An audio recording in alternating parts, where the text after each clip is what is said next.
नमस्कार, राधे राधे, जय श्री कृष्णा। अंजू के नुस्खों में आपका स्वागत है।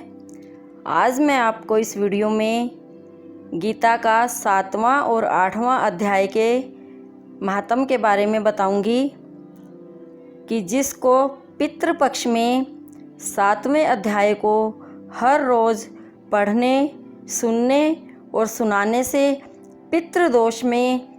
पितृदोष को मुक्ति मिलती है और हमारा जो पितृदोष है वो ख़त्म होता है और पितरों को भी मुक्ति मिलती है।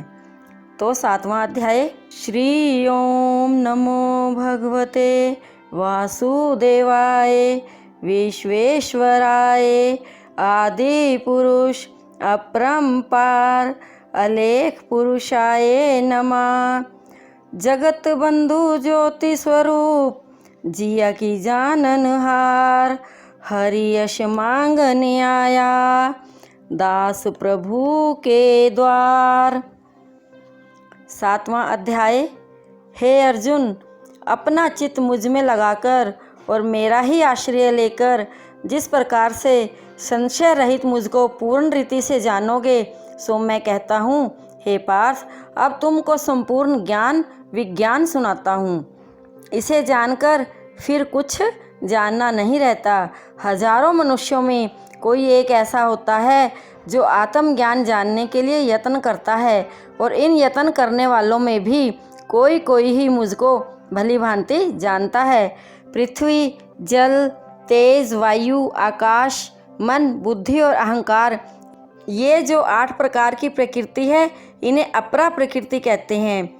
इससे अन्य जीव को भूत प्रकृति या परा प्रकृति कहते हैं। इस बात को भली भांति जानो हे महाभावो, इस प्रकृति से यह जगत धारण किया गया है। हे कुंती पुत्र, संपूर्ण प्राणी मात्र इन दोनों प्रकृतियों से उत्पन्न होते हैं। इस बात को अच्छी तरह जान कि मैं इस संपूर्ण जगत को उत्पन्न, पालन और नाश करने वाला हूँ। हे अर्जुन, जैसे धागे में मणि पिरोई जाती है, उसी तरह यह संसार मुझ में पिरोया हुआ है, इसलिए मुझसे परे कुछ भी नहीं है। जलों में रस, सूर्य चंद्रमा में ज्योति, सब वेदों में ओंकार, आकाश में शब्द और मनुष्य में पुरुषार्थ मैं ही हूँ। पृथ्वी में पवित्र गंध, अग्नि में तेज, तपस्वियों में तप, संपूर्ण प्राणियों में जीवन मैं हूँ।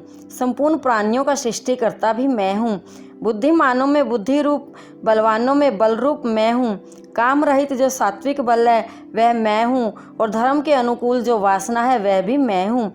सतोगुण, रजोगुण और तमोगुण, ये तीनों मुझसे उत्पन्न है, मैं उनके वशीभूत नहीं हूँ। इन तीनों गुणों ने संपूर्ण जगत को मोहित कर रखा है, इससे मुझे कोई नहीं जानता है। मैं इन भावों से परे हूँ तथा इनका नियंता और विकार रहित हूँ।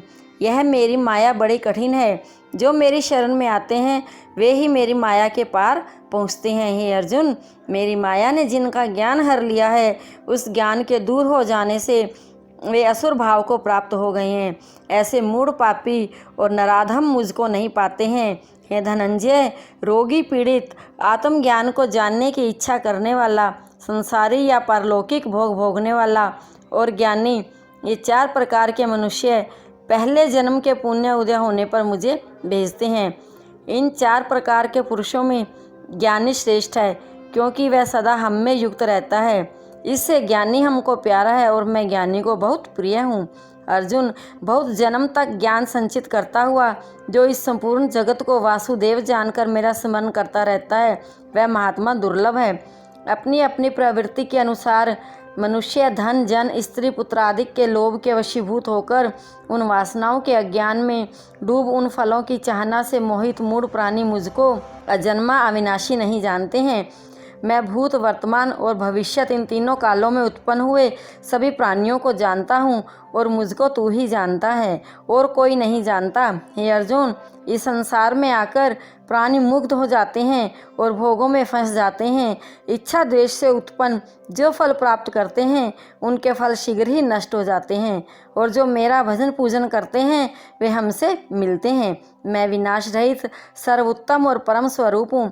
इसलिए जो बुद्धिमान मुझको किसी से प्रकट हुआ जानते और अन्य देवताओं की उपासना करते हैं, उनको नाशवान फल मिलता है। मैं योग माया से आच्छादित हूँ, इसलिए सबके सामने प्रकाशित नहीं होता, केवल अपने भक्तों के ही सामने प्रत्यक्ष होता हूँ। और जो मेरी माया से अन्य देवताओं की पूजा करते हैं, उन पुरुषों की श्रद्धा को मैं दृढ़ता देता हूँ, जिससे वे मुझे भूल जाते हैं। ऐसा मनुष्य उन्हीं देवताओं में श्रद्धा रख के उसकी आराधना करता है और उन्हीं देवताओं से अपने मनोवांछित फलों को पाता है। मैं भी उनको वैसी ही प्रेरणा करता हूँ, परंतु जो हमें छोड़कर अन्य देवताओं की उपासना से सुख दुख आदि से छूट अपने चित्त को दृढ़ कर मेरा भजन करते हैं, जो मेरा आश्रय लेकर जरा मरण से छूटने का उपाय करते हैं, वे उस ब्रह्मा संपूर्ण अध्यात्म और संपूर्ण कर्मों को जानते हैं। जो मुझे अद्भुत जानते हैं, मेरे को ही अध्यात्म देव जानते हैं। वे युक्त चित्त वाले मरने के समय भी मुझको ऐसा ही जानते हैं, मुझे नहीं भूलते हैं। इसी से परमानंद अविनाशी पद को प्राप्त हो जाते हैं। इति श्रीमद् भगवत गीता 7वां अध्याय संपूर्ण। श्रीमन्नारायण नारायण हरि हरि, भजमन नारायण नारायण हरि हरि, श्रीमन्नारायण नारायण हरि हरि। अब मैं आपको 8वां अध्याय सुनाने जा रही हूँ, जिसके सुनने मात्र से हमारे जो पितृ हमें आशीर्वाद देते हैं, हमारे घर को सुख संपत्ति प्रदान करते हैं। तो 8वां अध्याय। श्री ओम नमो भगवते वासुदेवाय विश्वेश्वराय आदि पुरुष अपरंपार अलेख पुरुषाय नमः। जगत बंधु ज्योति स्वरूप जिया की जाननहार, हरि यश मांगन आया दास प्रभु के द्वार। 8वां अध्याय। श्री कृष्ण जी के वचन सुनकर अर्जुन ने पूछा, हे पुरुषोत्तम, ब्रह्मा क्या है, अध्यात्म क्या है, कर्म क्या है, अधिभूत क्या है, अधिदेव क्या है, इस देह से अधियज्ञ कैसे हुआ और इस देह में कौन है, फिर इस लोक में तथा मरने के समय में योगी पुरुष आपको कैसे जान सकते हैं और इसकी गति क्या है। अर्जुन के प्रश्नों को सुनकर श्री कृष्ण बोले, हे अर्जुन, जो जगत का मूल कारण है वह ब्रह्मा है, और जो स्वभाव है वह अध्यात्म है, तथा संपूर्ण प्राणियों की उत्पत्ति और वर्षा आदि करने वाला जो द्रव्य त्याग रूप यज्ञ है सो कर्म है। जो नाशवान है वह अधिभूत है, इंद्रियों का अधिष्ठाता, देवताओं का अधिपति जो वैराग्य पुरुष है वह अधिदेवता है। हे अर्जुन, इस देह में देव पूज्य मैं ही हूँ। जो अंत समय में मुझको स्मरण करता हुआ देह त्याग करता है वह मेरे परमानंद अविनाशी को प्राप्त होता है, इसमें संशय नहीं है। हे अर्जुन, जिन जिन भावों को स्मरण करता हुआ मनुष्य देह त्याग करता है वह मनुष्य उस भाव में भावित होने के कारण उसी भाव को पाता है। इसलिए तू सब मेरा स्मरण करता हुआ युद्ध रूप अपने धर्म का पालन कर। इसी प्रकार से मुझ में मन बुद्धि लगाने से तू मुझे निश्चय ही पाएगा। अभ्यास योग युक्त होकर जो केवल परम पुरुष में ही मन लगाकर उसी का ध्यान करते हैं वे निश्चय ही उसे पाते हैं।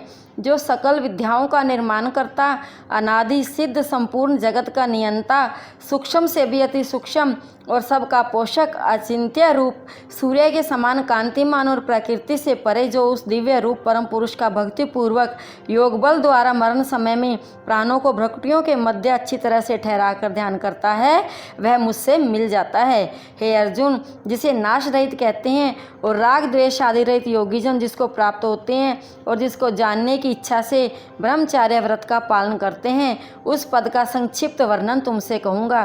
संपूर्ण इंद्रियों का निग्रह करके मन को हृदय में रख और अपने प्राणियों को भ्रकुटियों के मध्य ले जाकर योग धारण कर। हे अर्जुन, जो मनुष्य देह को त्यागते समय ओम इस एकाक्षर ब्रह्मा का ध्यान करते हुए मेरा स्मरण करते हैं वे अवश्य ही मोक्ष रूप परम पद को पाते हैं। हे पार्थ, जो मेरे ही चित्त लगाकर नित्य प्रति निरंतर मेरा स्मरण करते हैं, वे एकाग्रचित वाले योगीजन मुझे बहुत सुलभ रीति से पाते हैं। हे अर्जुन, मुझसे मिलने पर परम सिद्ध महापुरुष अनित्य और दुख के भंडार पुनर्जन्म को नहीं लेते हैं। ब्रह्मलोक से परे जितने लोग हैं उनमें बार बार जन्म लेते हैं, परंतु हे कुंती, मुझसे मिलने के बाद उनका पुनर्जन्म नहीं होता। ब्रह्मा का एक दिन सहस्त्र चौकड़ी युगों का होता है और उनकी रात्रि भी इतनी ही बड़ी होती है। अब इन युगों की मर्यादा सुन। 17,28,00,000 सहस्त्र वर्ष का सतयुग, 12,96,000 वर्ष का त्रेता युग, 8,64,000 वर्ष का द्वापर और 4,32,000 वर्ष का कलयुग है। ये चारों 43,20,000 वर्ष के हैं। यही एक चौकड़ी हुई। हे अर्जुन, कारण रूप जो अव्यक्त ईश्वर है, उसी से चराचर प्राणी ब्रह्मा के दिन के आगम में उत्पन्न होते हैं और रात्रि के आगम में उसी ब्रह्मा में लीन हो जाते हैं। हे पार्थ, प्राणियों का समूह दिन में बराबर उत्पन्न होकर रात्रि के आगम में लीन हो जाता है और दिन के आगम से फिर उत्पन्न होता है। हे अर्जुन, चराचर प्राणियों का जो अव्यक्त है, उसका भी कारण स्वरूप एक और अव्यक्त है, अर्थात इंद्रियों के विषय से अगोचर और अनादि, जो संपूर्ण प्राणियों को नष्ट होने पर भी नष्ट नहीं होता, जो अगोचर और अविनाशी कहा गया है, उसी की प्राप्ति को परम गति कहते हैं। जिस लोक को पाकर फिर संसार में नहीं आना पड़ता, वही मेरा परम धाम है। हे पार्थ, जिसके भीतर चराचर प्राणी हैं और जिससे यह संपूर्ण संसार व्याप्त है, वह परम पुरुष अनन्य भक्ति से प्राप्त होता है। हे भरत श्रेष्ठ, जिस काल में योगीजन शरीर छोड़कर फिर नहीं आते और जिस काल में आते हैं, उन दोनों कालों को कहता हूँ। हे अर्जुन, अग्नि, ज्योति, दिन, शुक्ल पक्ष और उत्तरायण के 6 महीनों में जो ब्रह्मा वेताजन प्रयाण करते हैं, वे फिर नहीं आते। धूम, कृष्ण पक्ष, दक्षिणायन के 6 मास और चंद्र ज्योति, इसमें जो योगी प्रयाण करते हैं, वे फिर संसार में आते हैं। कृष्ण पक्ष और शुक्ल पक्ष, ये दोनों योगियों के आने जाने के सनातन मार्ग है। जो शुक्ल मार्ग से आते हैं वे मुक्त हो जाते हैं और जो कृष्ण मार्ग से आते हैं उनका आवागमन संसार में लगा रहता है। हे अर्जुन, जो योगी मोक्ष के मार्ग और संसार के दाता इन दोनों मार्गों को जानता है, वह मोक्ष नहीं पाता। इससे हे अर्जुन, सदा योग युक्त हो। वेद, यज्ञ, तप, दान आदि में जो फल कहे गए हैं, उनसे अधिक जो योग रूप ऐश्वर्य है, उसे पाते हैं और उनको पाकर परम पद जो सर्वोत्तम स्थान है, उस पर पहुँच जाते हैं। इति श्रीमद्भगवत गीता 8वां अध्याय संपूर्ण। श्रीमन्नारायण नारायण हरि हरि, भजमन्नारायण नारायण हरि हरि।